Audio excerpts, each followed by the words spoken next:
Assalamualaikum warahmatullahi wabarakatuh. Perkenalkan, nama saya Dwi Nafiun Nurul Putri dengan NIM 2286206059. Saya dari Prodi S1 PGSD Universitas Pahlawan Tuanku Tambusai.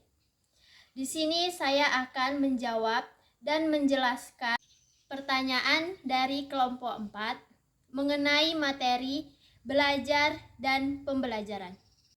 Pertanyaan yang pertama, metode apa saja yang digunakan dalam proses belajar dan mengajar, dan sebutkan dampak positif dan negatif dari metode tersebut. Baik, sebelum saya menjawab pertanyaan, alangkah baiknya saya akan menjelaskan terlebih dahulu apa itu belajar dan apa itu pembelajaran. Jadi, belajar adalah sebuah proses perubahan perilaku yang berdasarkan pengalaman, pengetahuan, dan keterampilan yang dimiliki oleh individu. Sedangkan pembelajaran adalah sebuah proses interaksi yang terjadi antara guru dan siswa yang terikat oleh ruang dan waktu dan berinteraksi dengan sumber belajarnya. Selanjutnya, saya akan menjawab pertanyaan. Metode yang digunakan dalam proses belajar mengajar adalah yang pertama, metode ceramah, yang dimana di sini guru yang menjelaskan materi kepada siswa. Sedangkan siswa hanya mendengarkan dan mencatat dari materi yang disampaikan oleh guru tersebut. Yang kedua, diskusi kelompok, di mana siswa membentuk kelompok untuk mendiskusikan suatu topik, sedangkan guru sebagai fasilitator. Ketiga, pembelajaran kooperatif, di mana siswa bekerja sama secara tim dalam mengerjakan suatu tugas atau proyek untuk saling mendukung dan berkolaborasi untuk mencapai suatu tujuan yang diinginkan. Keempat, pembelajaran berbasis proyek, di mana siswa berperan sebagai pembelajar aktif dalam menyelesaikan proyek nyata yang relevan dengan menerapkan pengetahuan dan keterampilan mereka dalam konteks aktif. Kelima, pembelajaran berbasis teknologi, di mana dalam pembelajaran dapat memanfaatkan alat dan teknologi untuk meningkatkan pengalaman pembelajaran bagi siswa. Berikutnya, dampak positif dari metode pembelajaran. Yang pertama, dampak positif dari metode ceramah, yaitu praktis dan efisien dari waktu dan biaya. Yang kedua, metode diskusi kelompok. Dampak positifnya adalah dapat memberi pemahaman pada siswa bahwa masalah dapat dipecahkan melalui jalan keluar dengan cara mencarinya bersama-sama. 3. Metode kooperatif. Dampak positifnya adalah dapat meningkatkan keterampilan sosial bagi siswa. Yang keempat, metode berbasis proyek. Dampak positifnya adalah dapat membuat peserta didik menjadi lebih aktif dan kreatif dengan belajar dari apa yang mereka lihat dari lingkungan sekitar mereka. Yang kelima, metode berbasis teknologi. Dampak positifnya adalah dapat menerapkan pembelajaran dengan e-learning dan dapat diakses dengan mudah. Selanjutnya, dampak negatif dari metode pembelajaran. 1. Metode ceramah. Dampak negatif atau kekurangan dari metode ceramah yaitu peserta didik menjadi kurang aktif. Yang kedua, metode diskusi kelompok. Dampak negatif atau kekurangan dari metode cara diskusi kelompok yaitu pembicaraan waktu yang kadang menyimpang dan membutuhkan waktu yang lama dalam mengerjakannya. Yang ketiga, metode pembelajaran kooperatif. Dampak negatif atau kekurangan metode kooperatif ini yaitu membutuhkan waktu yang cukup lama untuk mencapai tujuan yang diinginkan. Yang keempat, metode berbasis proyek. Dampak negatif atau kekurangan dari metode proyek yaitu membutuhkan waktu yang lama dan memerlukan biaya yang cukup banyak. Yang kelima, metode berbasis teknologi. Dampak negatif atau kekurangan dari metode berbasis teknologi yaitu terjadinya perubahan perilaku, etika, norma, aturan, kehidupan yang bertentangan dengan kehidupan di masyarakat. Selanjutnya, pertanyaan yang kedua. Bagaimana hubungan antara belajar dan pembelajaran? Belajar adalah proses perubahan perilaku siswa berdasarkan pengalaman, pengetahuan, dan keterampilan yang dimiliki oleh seseorang atau individu itu sendiri. Sedangkan pembelajaran adalah sebuah proses interaksi yang terjadi antara guru dan siswa yang mana terikat oleh ruang dan waktu dan berinteraksi dengan sumber belajarnya. Jadi, keterkaitan antara belajar dan pembelajaran adalah sebuah proses pembelajaran yang sengaja dilakukan untuk menghasilkan belajar melalui proses belajar. Selanjutnya, pertanyaan nomor 3. Apa yang membedakan belajar dan pembelajaran dan bagaimana hubungannya? Yang membedakan antara belajar dan pembelajaran adalah secara pengertian, belajar adalah sebuah proses perubahan perilaku yang berdasarkan pengetahuan, pengalaman, keterampilan yang dimiliki oleh seseorang atau individu itu sendiri. Sedangkan pembelajaran adalah sebuah proses interaksi antara guru dan siswa yang terikat oleh ruang dan waktu dan berinteraksi dengan sumber belajarnya.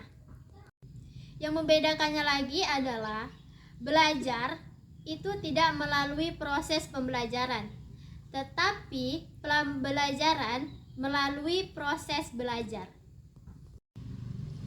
Jadi, keterkaitan antara belajar dan pembelajaran adalah bahwa pembelajaran sengaja dilakukan untuk menghasilkan belajar melalui proses belajar. Selanjutnya, pertanyaan yang keempat. Apakah tempat tinggal siswa ada pengaruh pada kegiatan belajar dan bagaimana cara mengatasi hambatan dari lingkungan sekitar tersebut? Jawabannya adalah ya, sangat berpengaruh. Kenapa? Karena dari lingkungan mereka belajar berinteraksi dengan masyarakat, dengan orang terdekat, dan dapat membantu mereka untuk percaya diri. Cara mengatasi hambatan. Hambatan atau kesulitan dalam belajar adalah suatu keadaan yang sulit untuk belajar. Adapun beberapa faktor penyebab kesulitan belajar. Faktor yang pertama adalah faktor internal, di mana faktor ini berasal dari dalam diri siswa yang membuat motivasi dan bersemangat dalam pembelajaran. Faktor yang kedua adalah faktor eksternal, di mana faktor ini berasal dari luar diri seseorang atau siswa. Biasanya faktor ini berdasarkan lingkungan masyarakat dan lingkungan keluarga. Cara mengatasi hambatan atau kesulitan belajar. Yang pertama, mengulangi kembali pembelajaran. Yang kedua, membuat tempat belajar lebih kreatif. Yang ketiga, membuat rangkuman pembelajaran menjadi lebih kreatif. Yang keempat, membuat kelompok belajar. Yang kelima, jangan belajar di saat waktu terdesak. Selanjutnya, pertanyaan yang kelima. Jelaskan hal apa saja yang harus Anda lakukan agar pembelajaran dapat berjalan dengan baik dan benar. Belajar yang baik dan benar adalah belajar yang menghasilkan peningkatan pengetahuan, sikap, dan keterampilannya. Adapun cara belajar yang baik dan benar yaitu 1. Guru harus konsisten dengan waktu pembelajaran. yang dimana guru tidak boleh telat masuk ke kelas. Selanjutnya, guru tidak boleh mengulur waktu selesainya pembelajaran. Yang kedua, berikanlah materi pembelajaran sesuai dengan silabus ataupun RPP. Yang ketiga, pemilihan metode pembelajaran. Dalam pemilihan metode pembelajaran, guru harus lebih tepat dalam pemilihannya. Kenapa? Karena dalam metode pembelajaran akan membuat siswa lebih bersemangat untuk belajar. Yang keempat, menggunakan sumber belajar. Sumber belajar merupakan referensi yang digunakan oleh guru untuk memberi materi. Sumber belajar bisa juga melalui buku ataupun alat peraga. Alat peraga sama pentingnya dengan sumber belajar dalam proses pembelajaran. Karena dengan alat peraga, siswa akan lebih aktif dan lebih senang dalam pembelajaran. Teori-teori belajar. Yang pertama, teori belajar behavioristik. Menurut Putrayasa tahun 2013, teori ini menekankan bahwa dalam belajar yang terpenting adalah input yang berupa stimulus dan output yang berupa respons, di mana stimulus adalah sesuatu yang diberikan oleh guru kepada siswa, misalnya sebuah materi pembelajaran. Sedangkan respon adalah sebuah tanggapan yang diberikan siswa kepada guru. Contoh dari teori belajar behavioristik adalah yang pertama, dalam proses pembelajaran, guru lebih banyak memberikan instruksi kepada siswa daripada siswa yang berinstruksi kepada guru.